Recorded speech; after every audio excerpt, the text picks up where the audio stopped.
Hello 7th class. आज हम सामाजिक विज्ञान में भूगोल की पाठ्यपुस्तक हमारा पर्यावरण की 7वें पाठ मानवीय पर्यावरण बस्तियां परिवहन एवं संचार को जानेंगे।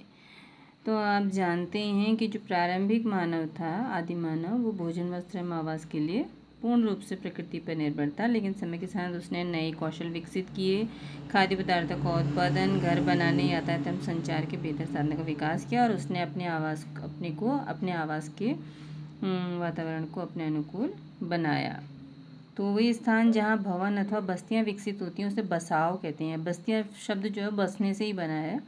आदर्श बसाव स्थान के चयन के लिए प्राकृतिक दशा होती है, अनुकूल जलवायु, जल होना चाहिए, उपयुक्त भूमि होनी चाहिए, उपजाऊ मिट्टी होनी चाहिए, क्योंकि पहले से कृषि आधारित ज़्यादा था।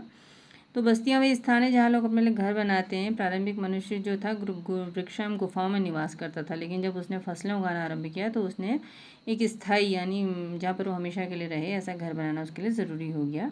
बस्तियों का विकास नदी घाटियों के निकट हुआ, क्योंकि यहाँ पर जो पर्याप्त मात्रा में पानी उपलब्ध हुआ, भूमि उपजाऊ थी और व्यापार के लिए, वाणिज्य एवं विनिर्माण के लिए भी, विकास के लिए भी उसके साथ जो था नदियों से बहुत उसको मदद मिलती थी। और नदी घाटी के निकट बस्तियां पनपने लगी और सभ्यता विकसित हुई। बहुत सारी सभ्यताएं विश्व की सिंधु नदी, टिग्रिस, नील एवं वांगो नदी के किनारे विकसित हुई। बस्तियां जो होती हैं स्थायी या अस्थायी, जो बस्तियां कुछ समय के लिए होती हैं उन्हें अस्थायी कहते हैं। घने जंगलों, गर्म एवं ठंडे रेगिस्तान तथा पर्वतों के निकट अक्सर अस्थायी बस्तियों में रहते हैं, क्योंकि वहाँ पे विपरीत परिस्थितियाँ होती हैं। वे आखेट के लिए, शिकार के लिए, संग्रहण इकट्ठा करने के लिए, स्थानांतरित कृषि, जिसमें कृषि को अलग अलग जगहों पर उगाया जाता है, और ऋतु प्रवास करते हैं। यद्यपि आजकल अधिकांश बस्तियाँ जो है वह स्थायी हैं, यहाँ पर लोग हमेशा के लिए रहते हैं। ऋतु प्रवास जो होता है, मौसम के अनुसार एक जगह या दूसरी जगह रहना, लोगों के मौसमी आवागमन को ऋतु प्रवास कहते हैं। जो लोग जानवर पालते हैं वो मौसम के बदलाव के अनुसार जानवरों को चराने के लिए नई नई जगहों पे जाते हैं। तो यहाँ पर एक परिस्थिति दी है कि मैरी का जन्मदिन था और केक काटने के लिए वो अपने मित्र गुरप्रीत की प्रतीक्षा कर रही, तो लास्ट में जाम के कारण बहुत ज़्यादा ट्रैफिक जैम था, यातायात जाम, तो थकी खांसती और हांफती हुई गुरप्रीत पहुंची और उसने कहा कि यहाँ पर शहर में बहुत प्रदूषण है। और प्रसाद जो गांव से आया था उसने कहा कि यहाँ पर ऐसा क्यों होता है। तो और शहर में बढ़ते आबादी के कारण दिन प्रतिदिन वाहनों की संख्या बढ़ती जा रही है, मैरी के पिता ने बताया। तो उसने कहा, मैरी ने पूछा तब लोग शहर क्यों आते हैं। तो माँ ने कहा कि नौकरी, बेहतर शिक्षा, चिकित्सीय सुविधा की तलाश में आते हैं। तो उसने कहा कि यदि संख्या में लोग आते तो सारे लोग कहाँ रहेंगे। तो उन्होंने कहा कि इसीलिए शहरों में क्या होता है, गंदी बस्तियाँ, अवैध कब्जे, जहाँ पर कि उनका हक नहीं होता है, जहाँ पर उनकी भूमि नहीं होती उनकी वाली, तो ऐसे लोग क्या करते हैं, वहाँ पर कब्जा जमा लेते हैं, क्योंकि जगह नहीं होती है और भीड़ भाड़ हो जाती है और सारी परिस्थितियाँ जो होती हैं बहुत ही अनहेल्दी, अस्वास्थ्यकारी हो जाती हैं और पानी और बिजली की कमी भी हो जाती है। तो गांव में क्योंकि सारी सुविधाएं नहीं है, इसलिए लोगों को शहर आना पड़ता है। तो यहाँ पर एक ग्रामीण एवं शहरी बस्तियों का चित्रण सामने आता है। गांव जो होते ग्रामीण बस्ती होती है जहाँ लोग कृषि, मत्स्य पालन, मछली पालन, वानिकी जो जंगल से संबंधित होते हैं, दस्तकारी जो कौशल होते हैं अलग अलग टाइप के, और पशुपालन के काम करते हैं। ग्रामीण बस्ती सघन, घनी या प्रकीर्ण फैली हुई हो सकती है। सघन बस्तियों में घर पास पास बने होते हैं, प्रकीर्ण बस्तियों में लोगों के घर दूर दूर फैले होते हैं। इस प्रकार की बस्तियाँ मुख्यतः पहाड़ी क्षेत्रों, घने जंगल और अति विषम, जहाँ पर बहुत अलग टाइप की, या तो बहुत गर्म हो गया या बहुत ठंडा, ऐसी जगहों में प्रकीर्ण बस्ती होती है। प्रकीर्ण यानी कि दूर दूर फैली हुई, और सघन जो है वो बिल्कुल घनी। ग्रामीण क्षेत्रों में लोग अपने पर्यावरण के अनुकूल घर बनाते हैं। अत्यधिक वर्षा वाले क्षेत्रों में ढाल वाली छत होती है, और जिन स्थानों में वर्षा के समय जल भर जाता है, जमा हो जाता है, तो वहाँ ऊंचे प्लेटफॉर्म अथवा स्टिल्ट यानी कि डंडे जो होते हैं मोटे मोटे बांस के, उन पे घर बनाए जाते हैं। गर्म जलवायु वाले क्षेत्र में मिट्टी की मोटी दीवार वाले घर पर बनाए जाते हैं, जिनकी छतें फूस की बनी होती हैं, और स्थानीय सामग्री यानी कि उस स्थान विशिष्ट पर मिलने वाली सामग्री से पत्थर है, मिट्टी है, चिकनी मिट्टी है और घास, उसका उपयोग किया जाता है। नगरीय बस्तियों में नगर छोटी एवं शहर उनसे बड़ी बस्तियां होती हैं। नगरीय क्षेत्र में लोग निर्माण, व्यापार एवं सेवा क्षेत्रों में काम करते हैं। अब है परिवहन। तो परिवहन लोगों एवं सामान के आवागमन के साधन होते। पुराने समय में बहुत अधिक दूरी यात्रा करने में बहुत समय लगता था, तो उस समय लोग पैदल चलते थे या अपने सामानों को ढोने के लिए पशुओं का उपयोग करते थे। जब पहिए की खोज हुई तो इससे परिवहन जो था आसान हो गया। समय के साथ परिवहन के विभिन्न साधनों का विकास हुआ, लेकिन आज भी लोग परिवहन के लिए कई जगह पशुओं का उपयोग करते हैं।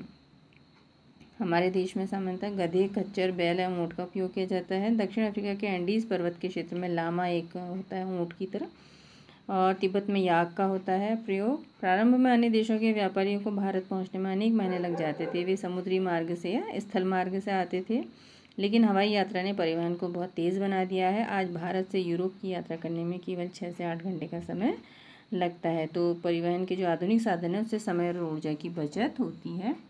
ये घर बना है, ये इग्लू है, इसमें एस्किमो लोग बर्फ़ से बनाते हैं इसको। और परिवहन के 4 मुख्य साधन हैं: सड़क मार्ग, रेल मार्ग, जल मार्ग एवं वायु मार्ग। तो भारत, क्या आप जानते हैं भारत में अनेक राष्ट्रीय एवं राज्य मार्ग हैं। भारत में एक्सप्रेस वे का निर्माण नवीनतम है। स्वर्ण चतुर्भुजी महामार्ग दिल्ली, मुंबई, चेन्नई और कोलकाता को जोड़ता है। सड़क मार्ग जो है कम दूरी यातायात के सबसे अधिक उपयोग किए जाने वाले मार्ग सड़क हैं। सड़कें जो है पक्की और कच्ची हो सकती हैं। मैदानी क्षेत्रों में सड़कों का बहुत घना जाल होता है। मरुस्थलों, रेतीली जगहों में, वनों में, ऊंचे पर्वत जैसे स्थानों में सड़कें बनी हैं। हिमालय पर्वतों, मनाली, लेह राजमार्ग विश्व के सबसे ऊंचे सड़क मार्गों में एक है। भूमिगत सड़कों को, जो रोड के सड़क के नीचे होती हैं, रास्ते के नीचे या पहाड़ों के नीचे, उनको भूमिगत मार्ग कहते हैं। फ्लाईओवर उत्थित संरचनाओं के ऊपर बनाए जाते हैं, यानी कि जैसे 2 सड़कें हैं उनके ऊपर आवागमन की अधिकता के कारण उनको फ्लाईओवरों को बनाया जाता है। ये पक्की सड़क है, ये कच्ची सड़क है। क्या आप जानते हैं जाइनिंग से लहासा के बीच चलने वाली रेलगाड़ी समुद्र तल से 4000 मीटर की ऊंचाई पर चलती है, जिसका सबसे ऊंचा बिंदु समुद्र तल से 5072 मीटर है। फिर है रेल मार्ग। रेल मार्ग के द्वारा तेजी से और कम खर्च में, यहाँ टिकट जो होता है कम होता है, आवागमन में भारी सामान को ढोया जाता है। भाप के इंजन की खोज और औद्योगिक क्रांति ने रेल परिवहन में तीव्र विकास किया। डीजल एवं विद्युत इंजनों ने वाष्प के इंजनों का स्थान ले लिया। सुपरफास्ट रेलगाड़ियों से जो यात्रा थी गति तीव्र हो गई। मैदानी भागों में रेल मार्गों का जाल व्यापक रूप से फैला है। उन्नत प्रौद्योगिकी कौशल से दुर्गम पहाड़ी क्षेत्रों में भी रेल मार्ग बन रहे हैं, लेकिन अभी इनकी संख्या कम है। भारतीय रेल मार्गों का जाल बहुत ज़्यादा विकसित है, एशिया में सबसे बड़ा है। ट्रांस साइबेरियन रेल मार्ग विश्व में सबसे लंबा रेल मार्ग है, जो पश्चिमी रूस में सेंट पीटर्सबर्ग से प्रशांत महासागरीय तट पर स्थित व्लादिवोस्तोक तक जाता है। तो ये देखिए, यहाँ है सेंट पीटर्सबर्ग, ये रूस का हिस्सा है, और यहाँ पर से पूरा ये जा रहा है और यहाँ तक गया हुआ है। तो इसको ट्रांस साइबेरियन रेल मार्ग कहते हैं। जल मार्ग, प्रारंभिक समय परिवहन के लिए जल मार्ग का उपयोग किया जाता था। अधिक दूरी में भारी एवं बड़े आकार वाले सामानों को ढोने के लिए जल मार्ग सबसे सस्ता साधन होता था। ये मुख्यतः 2 प्रकार के हुए, अंतर्देशीय यानी देश के अंदर ही, और समुद्री मार्ग। नाव्य नदियों, यानी कि जिन नदियों में नाव चलाई जा सकती है, झीलों का उपयोग अंतर्देशीय जल मार्ग के लिए होता था। कुछ महत्वपूर्ण अंतर्देशीय जल मार्ग: गंगा ब्रह्मपुत्र नदी तंत्र, उत्तरी अमेरिका में ग्रेट लेक एवं अफ्रीका में नील नदी। तो समुद्री एवं महासागरीय मार्गों का उपयोग व्यापारिक माल एवं सामान को एक देश से दूसरे देश में पहुंचाने के लिए करते हैं। ये मार्ग जो है पत्तनों से जुड़े थे, पत्तन यानी बंदरगाहों से। विश्व के कुछ महत्वपूर्ण पत्तन हैं: एशिया में सिंगापुर एवं मुंबई, उत्तर अमेरिका में न्यूयॉर्क एवं लॉस एंजलिस, दक्षिण अमेरिका में रियो डी जेनेरियो, अफ्रीका में डरबन एवं केप टाउन, ऑस्ट्रेलिया में सिडनी, यूरोप में लंदन। तो ये अंतर्देशीय जल मार्ग जो देश के अंदर ही पानी के रास्तों से जुड़ा होता है। फिर है वायु मार्ग, हवा में जो होता है आसमान में। 20वीं सदी के आरंभ में विकसित परिवहन का सबसे तीव्र मार्ग है।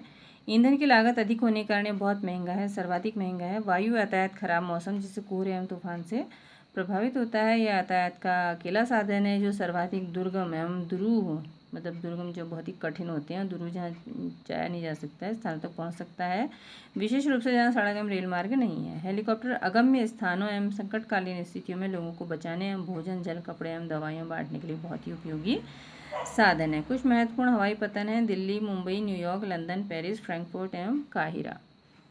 तो संचार दूसरों के पास तक सूचना पहुंचाने की प्रक्रिया है। तकनीकी विकास के साथ मानव ने संचार के नए एवं तीव्र साधनों को विकसित किया है। संचार के क्षेत्र में विकास से विश्व में सूचना क्रांति आई है। सूचना आदान प्रदान के लिए, शिक्षा तथा मनोरंजन के लिए संचार के विभिन्न साधनों का उपयोग किया जाता है। समाचार पत्रों, रेडियो एवं टेलीविजन के द्वारा बड़ी संख्या में लोगों के साथ संचार करते हैं, इसलिए इसको जनसंपर्क माध्यम कहते हैं।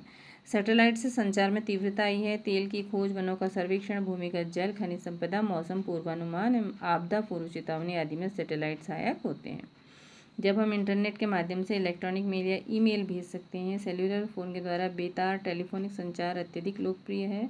इंटरनेट के माध्यम से विश्व भर में केवल सूचना एवं परस्पर समीपता नहीं मिलती, अपितु इससे हमारा जीवन अधिक सुखमय हो गया है। अब हम घर बैठे ही रेल, हवाई जहाज, सिनेमा, होटल तक के लिए टिकट आरक्षित रिजर्व करा सकते हैं। संपूर्ण विश्व में इस प्रकार लोगों के बीच, लोगों एवं सेवा संस्था के बीच तीव्र गति से आपसी संपर्क संभव होने के कारण आज हम एक बृहद विश्व समाज के रूप में विकसित हो रहे हैं। अब यह है प्रमुख समुद्र और हवाई पत्तन। ये जो लाल रंग से हैं ये वायु मार्ग हैं और जो ये डॉट डॉट डॉट हैं ये जल मार्ग हैं। तो आप देख सकते हैं किस तरह से उत्तरी अमेरिका, दक्षिणी अमेरिका, अफ्रीका, ये यूरोप है, ये एशिया और ये ऑस्ट्रेलिया, तो ये सब क्या हैं आपस में रेल मार्ग से और जल मार्ग से जुड़े हुए हैं। तो पूरा संसार जो है वो तकनीक के साधनों से, संचार के साधनों से और परिवहन के साधनों से क्या हो गया है, एक बहुत मतलब सिकुड़ गया है, यानी कि हम उस तक आसानी से पहुंच सकते हैं, बहुत कम समय में और बहुत आसानी से एक दूसरे तक पहुंच सकते हैं। तो संचार के साधनों ने और परिवहन के साधनों ने हमारे जीवन को एक बहुत ही गति प्रदान की है। बहुत तेज़ी के साथ हम लोग सब काम कर सकते हैं। Thank you for watching. Please like, share and subscribe.